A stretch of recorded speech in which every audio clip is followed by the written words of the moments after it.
لا تقل لوحدي أو كيف السبيل. Humanity sets the agenda. تصنع المستحيل.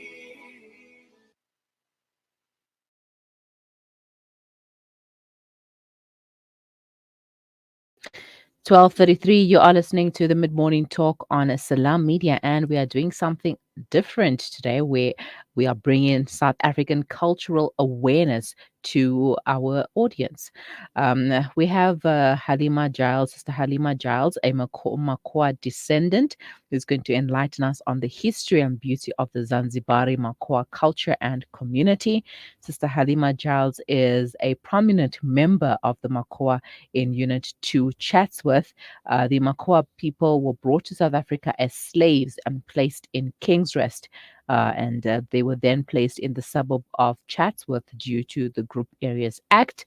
And Sister Halima is on the line to tell us more. Assalamu alaikum wa rahmatullahi wa barakatuh. Sister Halima, shukran for joining me. Assalamu wa rahmatullahi wa barakatuh. It's a pleasure to be joining you.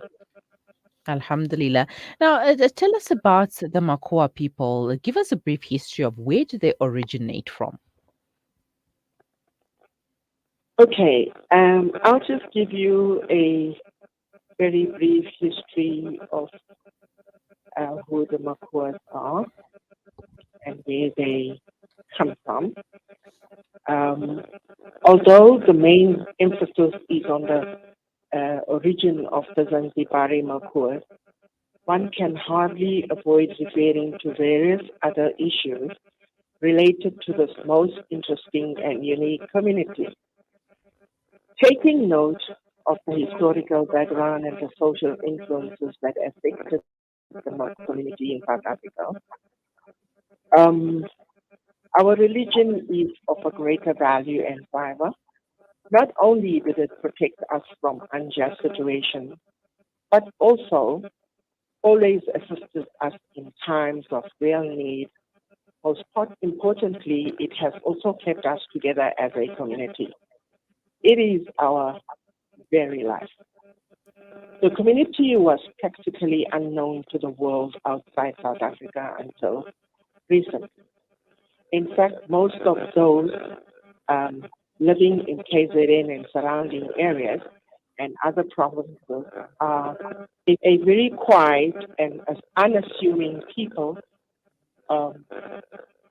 who draw very little attention to themselves, mainly because of the many setbacks we experienced in the past, from colonial times to present day democracy.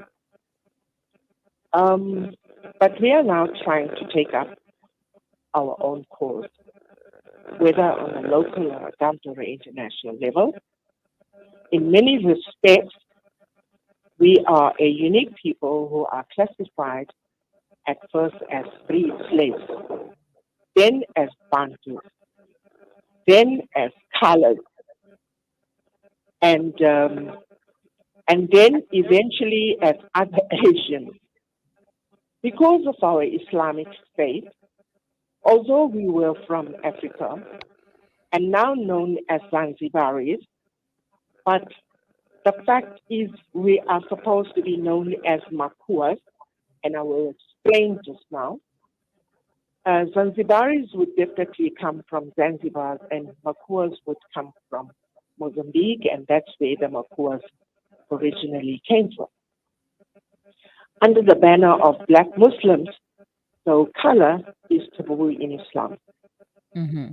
Firstly, I would like to give thanks to Almighty Allah for affording me this great opportunity to be able to share this information with you. Mm-hmm. I would like to acknowledge that without His guidance, there is no success.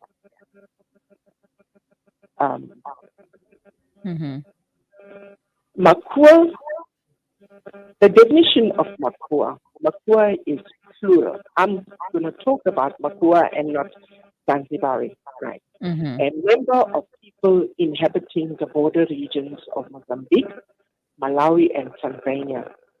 That is Oxford Dictionary. And then Okay. a Bantu-speaking people of Portuguese East, that is from Mozambique, right? And then a Bantu language of Makua people, that is Merriam-Webster. A sense of belonging and a sense of self-identity is a basic human right. Makuas who are inhabitants of South Africa since the 1800s have grappled with identity issues. Mm. Upon delivery to Port Natal in 1873 as free slaves from Zanzibar, however, the complexity was heightened by the distinct differentiations such as language, culture, and belief, which proved otherwise. The inhabitants of Zanzibar conversed in Swahili and in Arabic as in comparison to the Makua, who conversed exclusively in Makua. Now, Makua is a language that is practiced in northern Mozambique, that is Ilha, Mozambique, Nampula, Nakala, and Gosh. So this is where the little bit of a misunderstanding is, but we are quite comfortable with the fact that we are called Zanzibaris and not Makuas. But we are trying very hard to get that right with the government, inshallah. However, before Amen. the arrival of the Portuguese colonizers, Swahili in the Arabic script was spoken as well. Portugal, as a colonial power, replaced Swahili with Portuguese. That's how the people in Mozambique are speaking Portuguese. The mixture of free slaves was namely the Swahili-speaking Zanzibari, the Yawo and the Makuas, whom at a later stage intermarried and adopted one culture. The British Council of the times segregated the free slaves from the local black population and integrated them with the then indentured Indians, which gave rise to another mixed community within the appointed barracks at Tingri, the Bluff. Early in the 1960s, the Group Areas Act further relocated many communities, including the Makuas, to Bayview, Chatsworth, which was then predominantly an Indian township. Unable to account for the loss of their original home, the Makua lost their forwarding addresses, literally, and for centuries were unable to link their roots and family base. Hence the expediency of naming them other Indians. From the Bantu to the Colored to the Lost Tribe to the other Asian. Mm-hmm. All right, let us talk about some of the cultural events that are commemorated by the tribe and what is the significance? Example, the daira for weddings, nimwaris, boys sunnah, etc. Talk to us about those. Okay, I can tell you about that. The Nimwaris. The Nimwaris is more initiation for young girls that have reached their Balik stage, Mm-hmm. where they are actually advised by normally the elderly ladies of the community. It's more or less like an akhlaq program, Mm. teaching them etiquette, teaching them how to dress, teaching them how to conduct themselves. And this is very Islamically based. And this has been happening for years because at that time, when I'm looking at myself then and I'm looking at myself now, we went to madrasa as children, but it wasn't in depth like the way it is now. In madrasa, the children are taught by female children are taught by females, and they go to the extent of teaching them about akhlaq and hadith and all of those things that goes in the madrasa. But in their days, in my granny and grandfather's days, there wasn't much of that in the madrasa besides taking sabak. So this is how they came with the idea where young girls that have reached the stage of Bali must be tutored to have haya, to have adab, and also teaching them about, like, if she's at the stage where she's going to be married, how she conducts herself with her in-laws, and her in-laws become more important than her family. She must conduct herself well and carry the family name well, actually, when it comes to the female. And then when it comes to the boys also go through an initiation program, but that has now faded away. And I'm going to take it back to the madrasas, where the madrasa is now has taken over and teaching the boys akhlaq and how to conduct themselves and stuff. So the young girls, the Nimari thing is still going on, but where the boys are concerned, it has completely faded away. The elderly men that used to be alive, that used to conduct their programs, are no more. And when it comes to the daira, daira is daf. Mm-hmm. Okay, has been some controversy about playing drums and music and stuff like that Islamically, but this is like the normal ratib that's also played in Cape Town by the Cape Malay, where have members that sing and they get house and they use what you call them, like spikes to poke themselves. Sometimes they take a sword, but they must have gone through the Khalifa who reads for them so that they don't bleed, because they actually poke their tongue and their ears, and people actually enjoy it. And it's normally done at celebrations and festivals and weddings and stuff like that, the night before, like the Mendi night. Mm-hmm.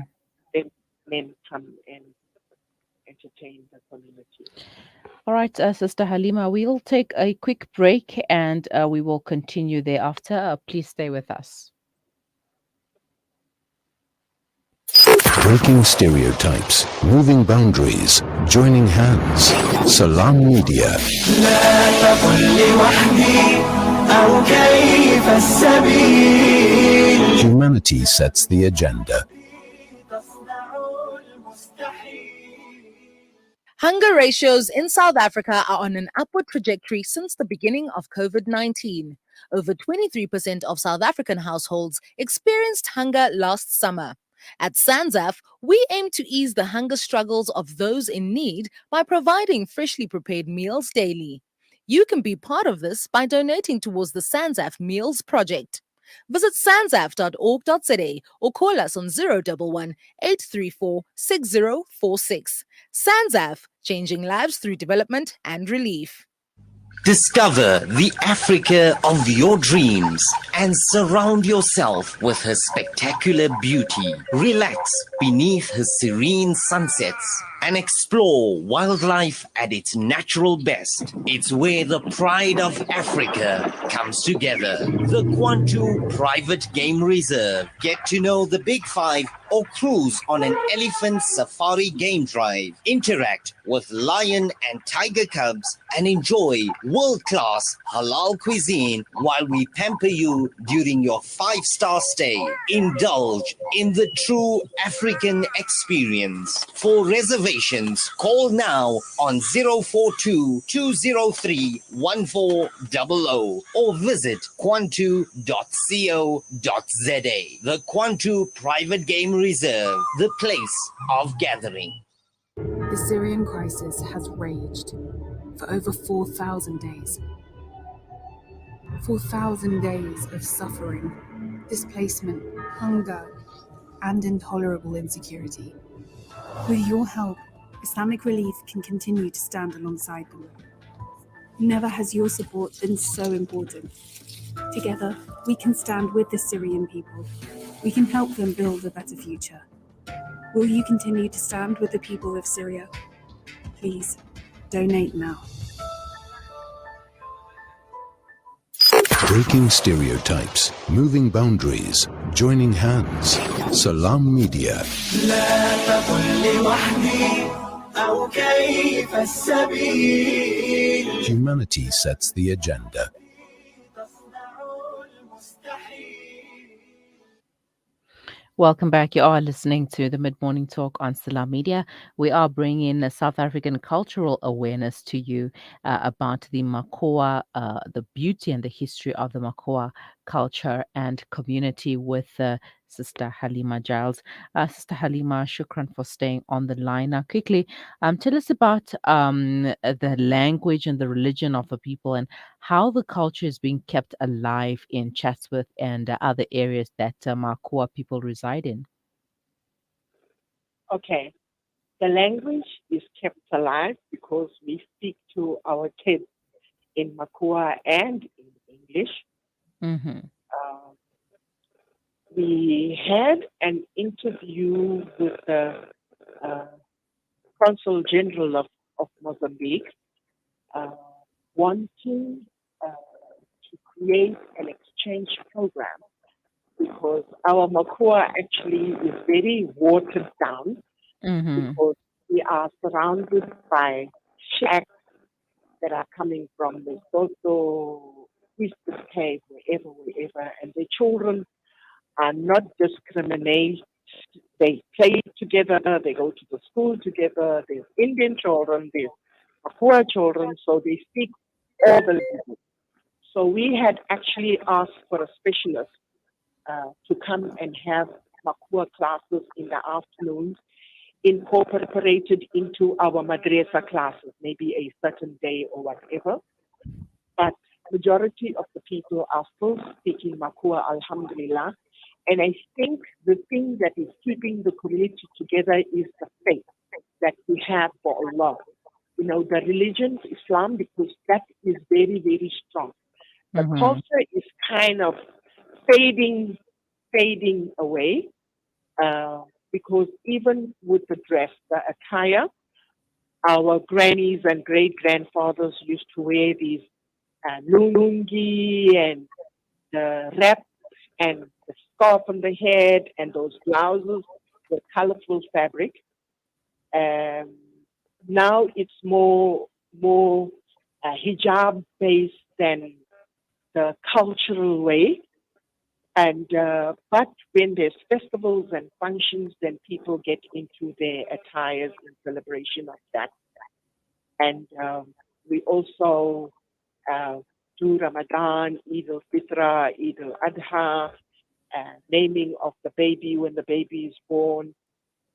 The engagements is done like where the girl's parents or the boy's parents go and meet and all of that. So all of that, most of the things that we are following is very Islamically based more than cultural based.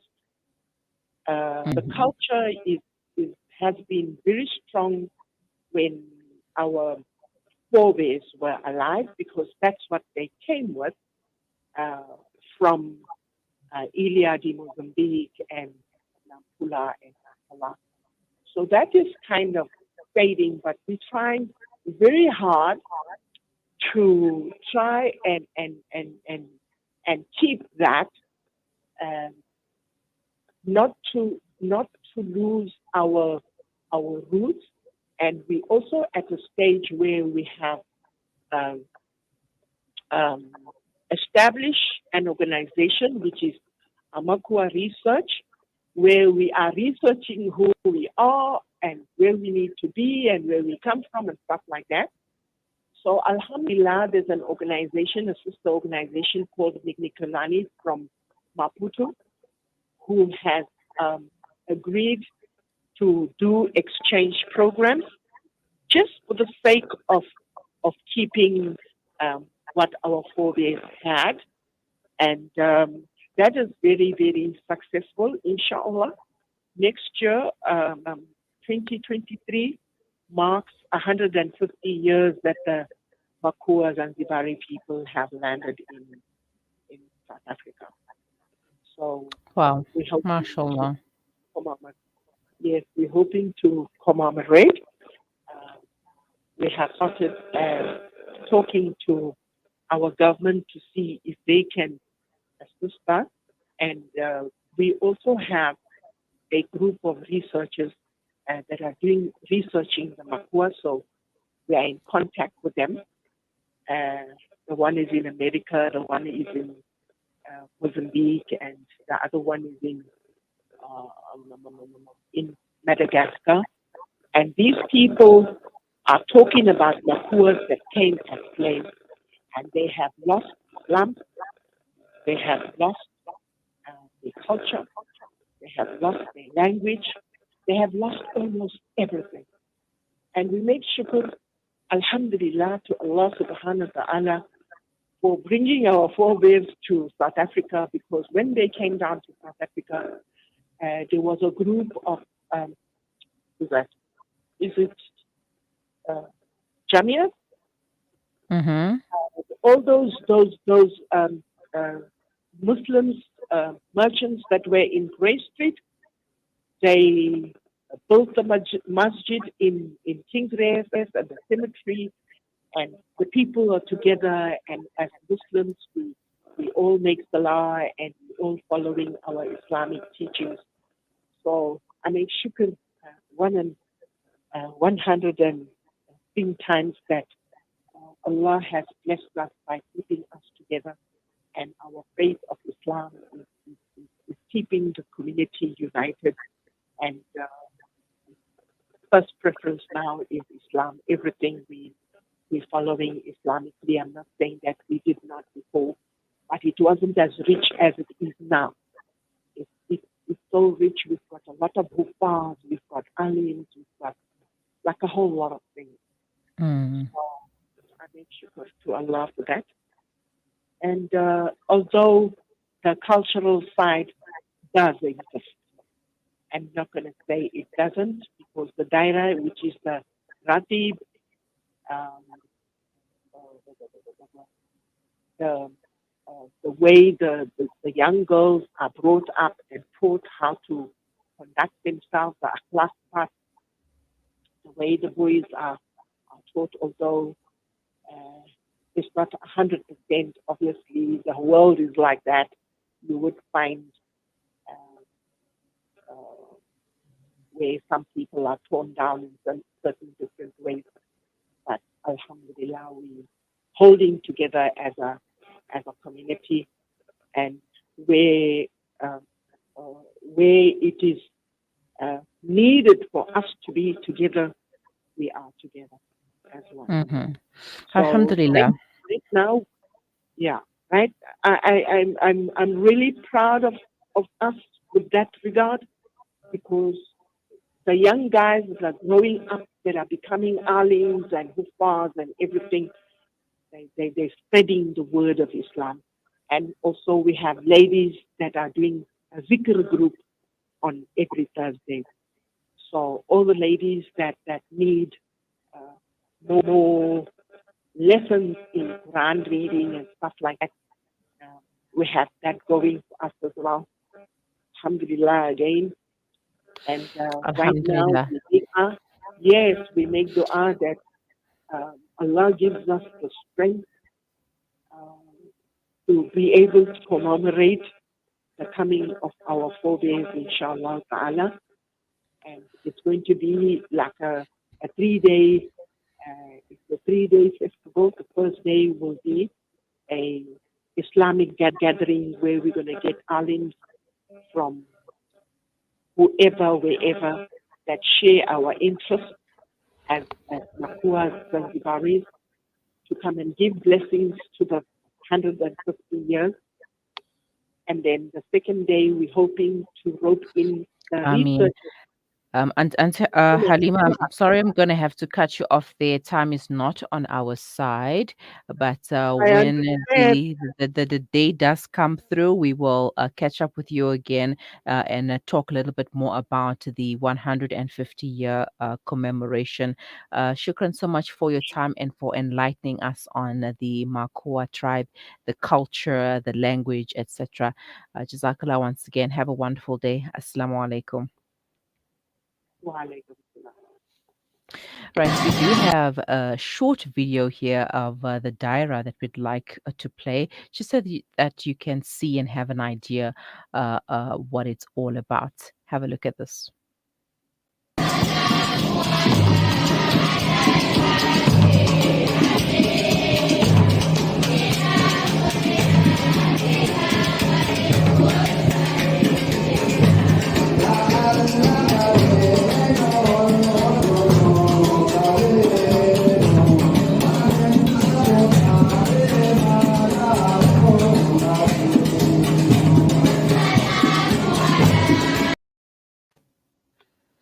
Well, there you saw what a Daira is, and obviously a lot more celebrations and other events that take place and are commemorated by the tribe. And that was just a tip of the iceberg. You can learn more about the Makua tribe and about the Makua people, because most of them are based in KZN, in Chatsworth in particular. And I had no idea that I knew so many Makua people. But yeah, alhamdulillah. It's great to know that we know them. You are listening to the Mid Morning Talk on Salam Media with me, Mario Mukwanda. It is 1 p.m. already. Wow, time flies when you're having fun, as they say. Don't forget, coming up tonight on Wednesday nights with Inayat Wadi from 7 to 8 p.m., the Madrasa Discourse program with Professor Ibrahim Musa, a professor of Islamic Studies at University of Notre Dame, Kew School of Global Affairs. That will be the first hour. That will be discussed in the first hour. And in the second hour from 8 to 9 p.m., a panel discussion on President Ramaphosa's energy measures featuring energy analyst Adil Chabaling and energy expert from OUTA organization Undoing Tax Abuse, who will be joining the discussion a little later on, and that is Wednesday nights with Inayat Wadi. Well, so you can watch all of this on the Salam Media social media platforms, which is Facebook and YouTube rather, with short updates on Instagram and Twitter. So do make sure that you catch up with the Wednesday nights with Inayat Wadi from 7 to 9 p.m. right here on Salam Media. It's time for me to love and leave you until next week, inshallah. Same time, same place. From myself, Mario Mukwanda, and the Salam Media team. Assalamu alaikum rahmatullahi wa barakatuh. The centuries-old mines stir in Japan-South Korea tensions. The island of Sado, 32 kilometers from the Japanese mainland,